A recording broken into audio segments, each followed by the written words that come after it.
be back.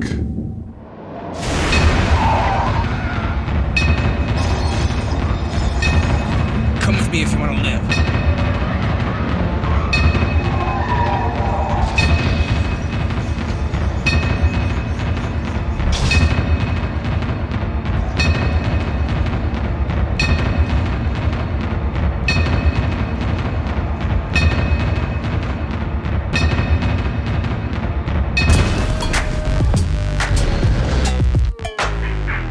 This video is brought to you by the #1 website builder, Squarespace. Yes, I think Madam Web is a Terminator that's been sent from the future, and I'll explain why.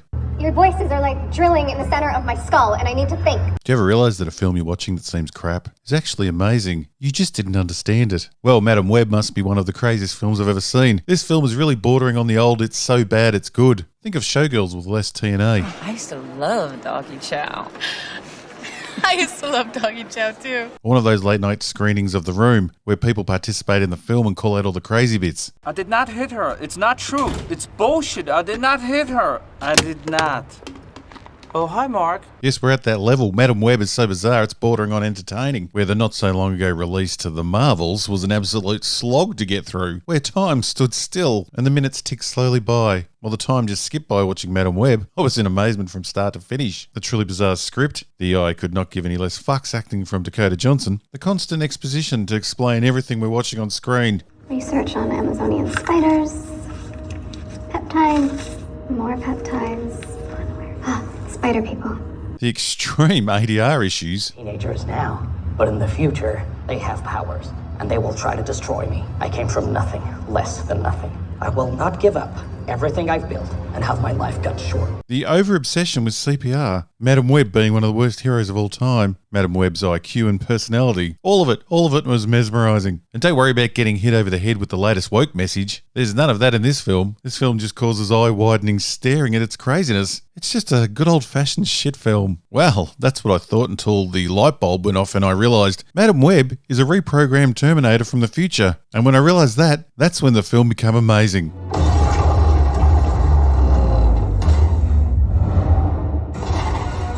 We start in 1973 where Madam Web's mother is looking for a very rare spider that has incredible healing properties. Well, not just healing, this spider actually gives out superpowers. So quite the find. I'm pretty sure David Attenborough's come across it because you can't kill that bastard. And don't worry about ever getting lost in the plot of this film. Every detail and feeling is explained as if the filmmakers were expecting their core audience to be 5-year-old children.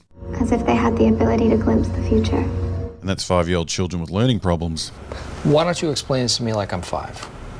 Madam Web's mum, Constance Webb, that's such a handy surname when your job is studying spiders. Anyway, Madam Web's mum, Constance Webb, is pregnant with the future Madam Web. Constance gets double-crossed by her partner, Ezekiel Sims. He shoots her and she dies, just after giving birth. Before dying, she's helped by the local spider tribe people who have Spider-Man-like powers, given to them by the hard-to-find magical spiders. The spider tribe have one of these special spiders inject Constance with venom. This doesn't save Constance, but it shoots that baby out like a fat person down a water slide. We forward to 2003. Why this film is set in 2003 is a mystery and serves no purpose. Wonder Woman 84 was horrible, but at least it had fun with the 80s setting. Madam Web being set in the early 2000s is done with such little effort that it feels like it could be an afterthought. So sad about Martha Stewart. There's one for the kids. A Martha Stewart getting charged for insider trading joke. A joke that has to get explained to even the people that were there at the time. Out of all the things that happened in 2003, the Martha Stewart story is the one they went with. So sad about Martha Stewart.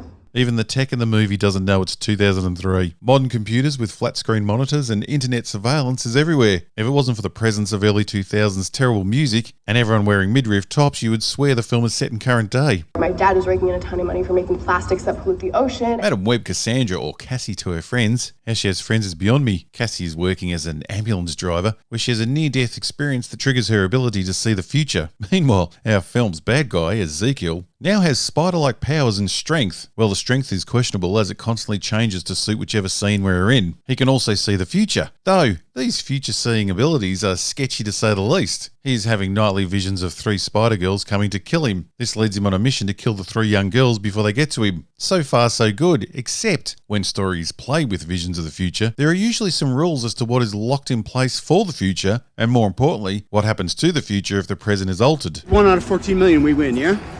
If I tell you what happens, it won't happen. Usually, these stories include the butterfly effect, where any small change has a cascade of unforeseen issues. Every change made by the protagonist creates a different future, which could end up being worse for our hero. What the fuck is this? This gives us stakes in the story and restricts what can and can't happen. So, makes it interesting. This film doesn't bother with any of that. The seeing the future skill in this film is just used as a shortcut to mask incredibly bad writing, which makes the film perfect for the brain-dead generation. Shit, even the brain-dead generation isn't interested in this film. As an example, Cassie has a vision of herself in the near future having a conversation with Ezekiel where he explains his full story and that he will let her live if she hands over the girls. Cassie wakes in the present with this knowledge and proceeds to take off with the girls and never goes to that meet-up with Ezekiel. So, stay with me here. If the meeting with Ezekiel never happens, how does she have all the information from their meeting? They never met. He never gets to explain everything to her. Like Marty's hand fading out in Back to the Future, Cassie's conversation should also vanish, or the meeting should have to go ahead.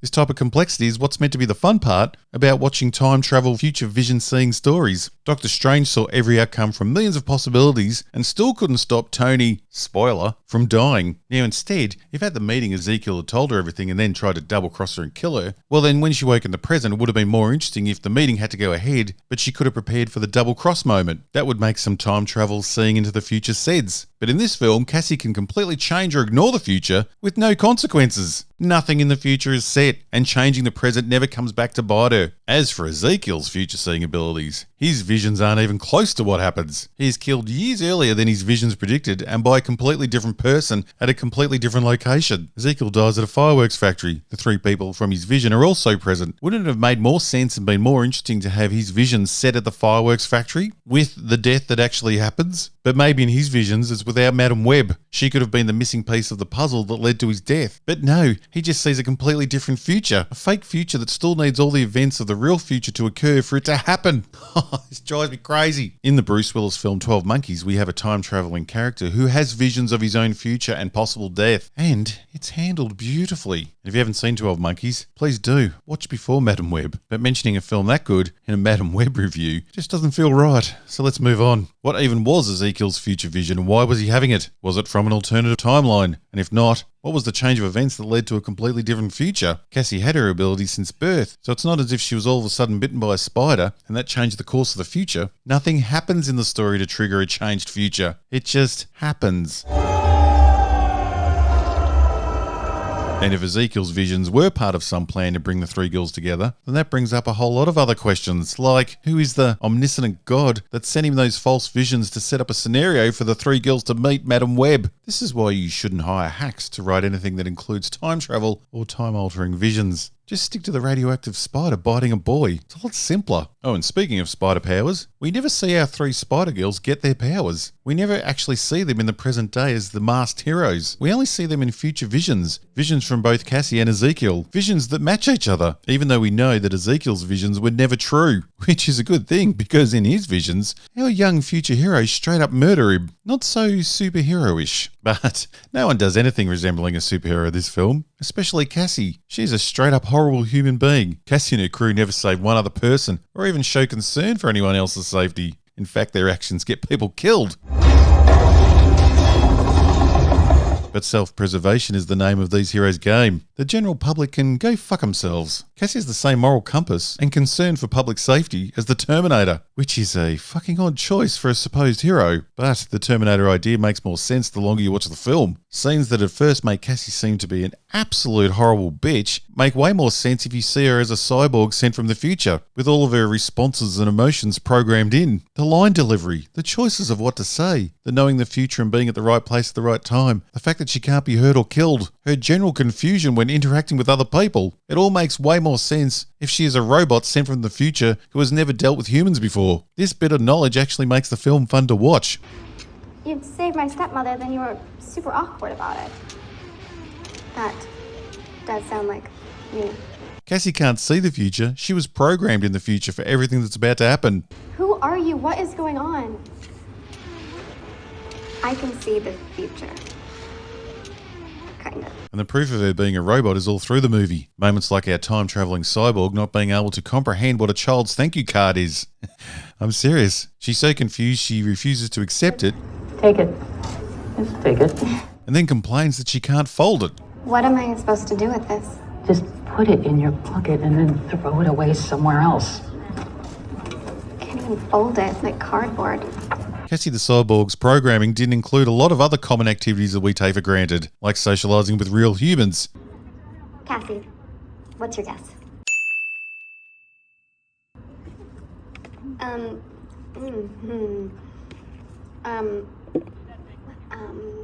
Which leads us to my absolute favourite part of the movie, a scene you could put alongside classic moments from The Room or Showgirls, the barbecue/baby shower.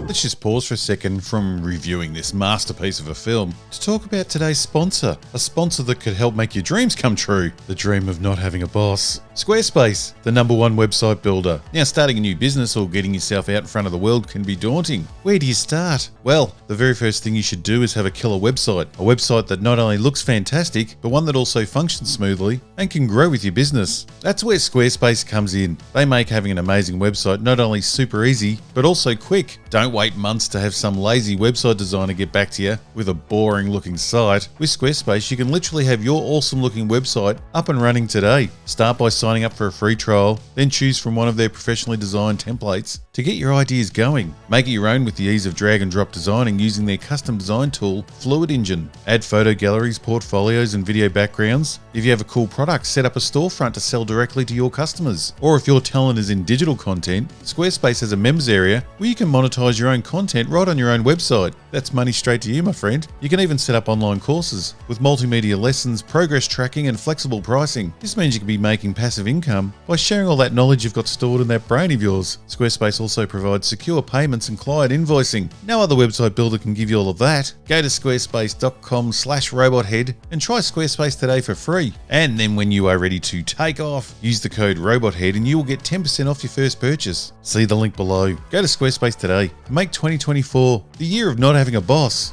What are you dreaming, little angel? Not having a boss.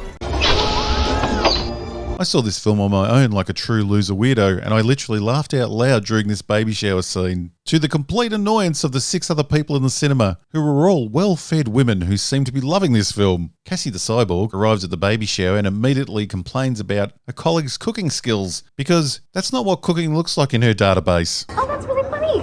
You're such a funny guy. Are you pressing the burgers? I'm releasing the fat. That's called flavor, man. Plus, it's like really flammable. Man, if she was not a time-traveling cyborg and instead was meant to be a real person, she would come across as a completely repellent human being. The film then decides to do a great parody of Wayne's World. The scene in Wayne's World where they are making fun of product placement in films. It's even the same product, so the Madam Web filmmakers really went to a lot of effort to copy that Wayne's World scene. Yes, and it's the choice of a new generation. And the lesser of the 2 black fizzy drinks must have really put some cash into this money pit of a movie, because they come back in a big way at the end of the film. Pepsi actually saves the day. After spreading a bit more love, Have you pressing the burgers again? Yeah, they're ruined now. Cassie the Cyborg heads inside where, to her shock, she discovers she has to socialise with other women. She's not programmed for that. The afternoon activities include a game where people write down a fond memory of their mother, and other guests have to guess who the note came from. Now, seeing as Cassie's mother died giving birth, well, that's what she's programmed to think, and this party's going to be a lifelong happy memory for her friend, you think Cassie would just quietly opt out of playing the game. Whose is this? Oh, it's mine. But no, like a good robot, Cassie happily claims the blank piece of paper she submitted and proceeds to inform everyone of her mother's death during childbirth. Have at least one fond memory of your mother. Well, my mother actually died in childbirth. Obviously, it was bad. You know, she died. I know what you did. You're a damn predator.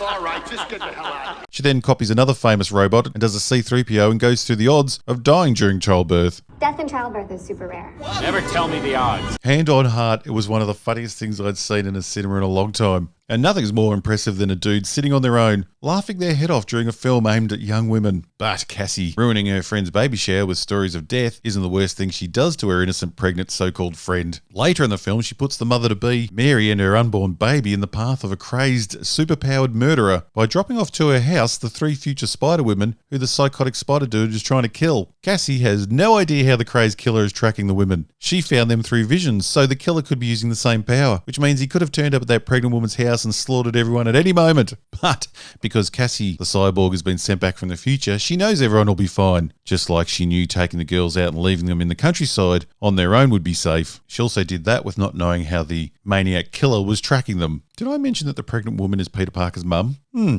Lucky she lives. Spoiler! To the relief of all the other guests, Cassie has to leave the baby shower to go to an emergency where there's a fire at a fireworks factory. And not just any fireworks. These are industrial grade fireworks. The place is packed with explosives. Industrial grade fireworks.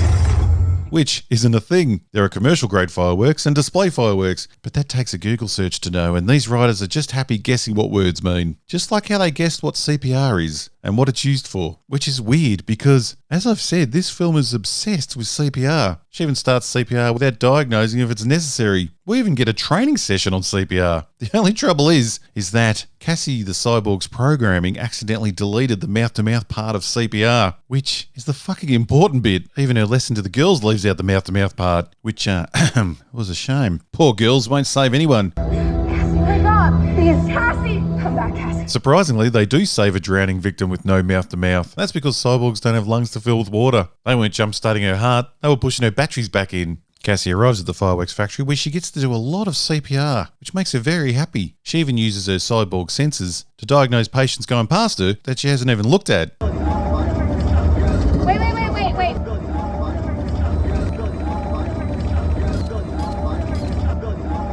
Check his abdomen. Hey, and internal injuries. Good catch. Honestly, Frank Drebin from The Naked Gun could walk through this scene and it seriously wouldn't look out of place. Please disperse.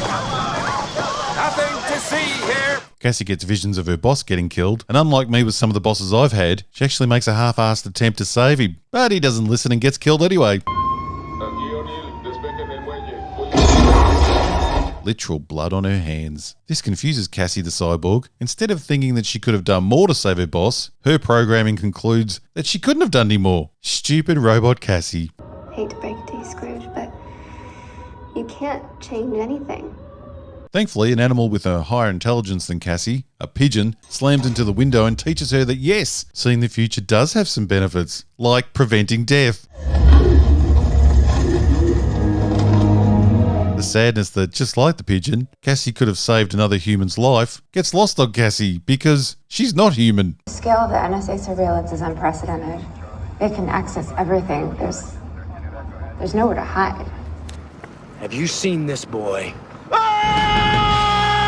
Ezekiel, the villain, uses 2024 surveillance equipment to find the 3 future murderers. This leads to a confrontation at Grand Central Station where Cassie convinces the 3 women to go with her. It also leads to multiple dead officers. In the getaway, Cassie steals a taxi, which she just keeps for the rest of the movie, like a Terminator would. While cruising in the taxi, Cassie learns that she is wanted for the abduction of the 3 girls, something that could be easily cleared up if they went to the police.